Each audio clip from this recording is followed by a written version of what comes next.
Painting your roof may not be the first job on your DIY list, but it's one of the smartest moves you can make to protect your roof and completely change how your home looks from the street. Your roof cops the lot. UV, wind, rain, rust. It fades, flakes, and corrodes faster than any other part of your home. And because it makes up more than half of what people see from the street, when your roof looks tired, your whole home does. But with the right paint, your roof can go from forgotten to a feature.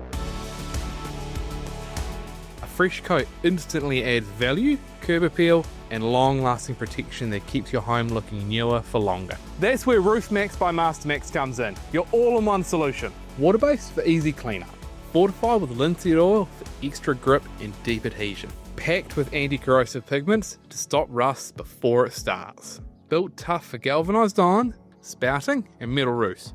New or previously painted. Before you start, prep is key. Clean your roof with Get Gone to remove dirt, mould, and grime, giving RoofMax the perfect surface to stick to.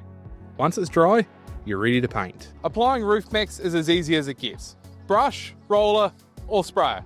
Use long, even strokes to ensure you get full coverage. 2 coats for complete protection and a finish that stands up to everything the Kiwi weather throws at it. RoofMax by MASTERMAX. Protect it, shield it, stand out. Only available at Mitre 10.